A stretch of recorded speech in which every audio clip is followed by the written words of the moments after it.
greatest upset in World Cup history is on the horizon. This is a story of destiny, a story of how the smallest nation to ever qualify for the World Cup is preparing to achieve the impossible. A tiny island with a population that could fit inside Germany's stadium has been drawn against the four-time world champions. The world expects a slaughter, but they have a legendary coach, a team of hidden stars, and a secret plan. This is the story of how they will pull off the miracle of Group E. In international football, you have your giants and your minnows, and then you have Curaçao, an island nation in the Caribbean, home to just over 150,000 people, a country so small its entire population wouldn't even fill the Olympiastadion in Berlin.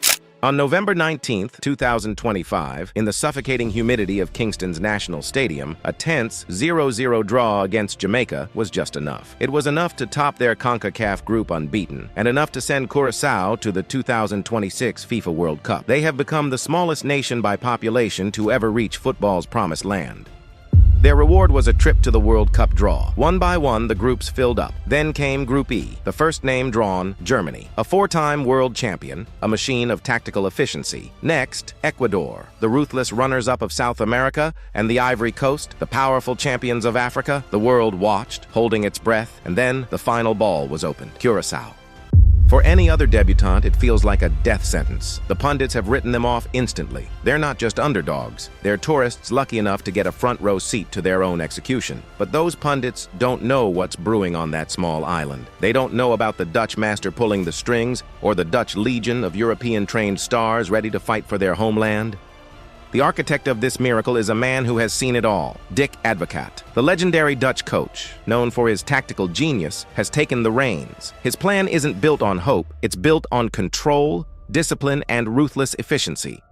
Advocaat has installed a system grounded in a 4-2-3-1, a formation built on structure, patience, and punishment. The philosophy is clear. Curaçao will not be a team that chases possession. Instead, they will operate as a compact, organized unit with minimal space between the lines, creating a defensive fortress. The team is comfortable defending in a mid or low block, absorbing pressure, and waiting for the opponent to make a mistake. Their pressing is selective and intelligent, not emotional. It's a trap. Everything starts with goalkeeper Eloy Room, a commanding presence who organizes the backline. In front of him, the defense prioritizes positioning and timing over frantic challenges. Their historic qualifying campaign, where they went undefeated, was the proving ground for this style. They weren't just grinding out results, they were dismantling teams with tactical maturity. Advocaat has created a defensive wall and a counterattacking machine. Even the German manager Julian Nagelsmann has to take notice, acknowledging that every opponent in a World Cup has earned their place and deserves respect. We won't underestimate them, but respect is one thing, fear is another. Advocaat, however, knows his team. He stated bluntly, "We are not going to the World Cup to just participate. We have a team of fighters. We will always be difficult to beat."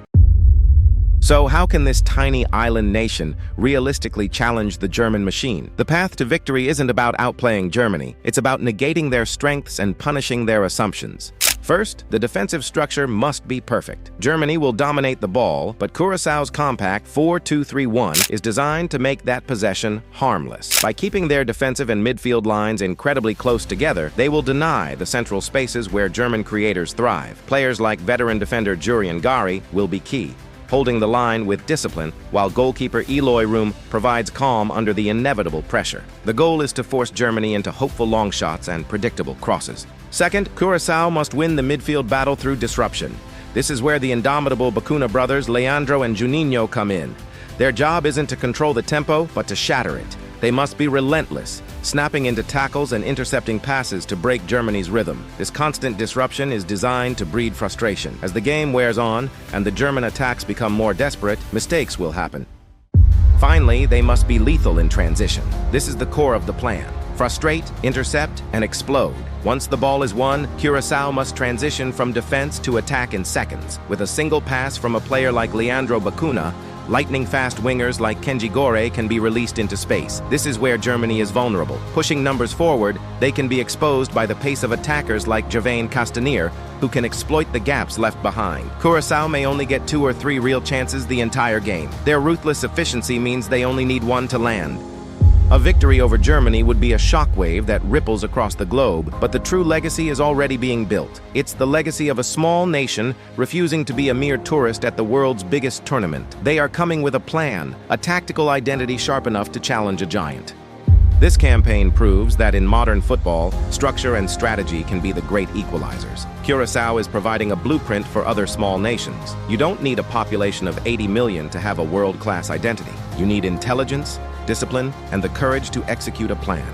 The story of Curaçao will inspire a generation of kids back home, showing them that their heroes aren't just distant figures on TV, but people from their island competing on the world stage with tactical sophistication. Their presence at this World Cup is more than just 3 games. It is a declaration. It is proof that in football, geography and population size mean nothing when you have a plan and the collective will to make it a reality. Now, the story of qualification is not a fiction, it's a reality. Curaçao, the smallest nation to ever do it, is heading to the 2026 World Cup. The core elements that make this story so compelling, the real-life talent of players like the Bacuna brothers and Eloy Room, the island's Dutch-Caribbean connection, the brief but impactful tenure of a legendary coach like Advocaat, and their unyielding spirit are all very real. The question now is, can they turn this tactical blueprint into the greatest tactical upset in World Cup history? What's the best tactical masterclass you've ever seen from an underdog? Let us know in the comments below. And if you love stories from the beautiful game, make sure to subscribe for more.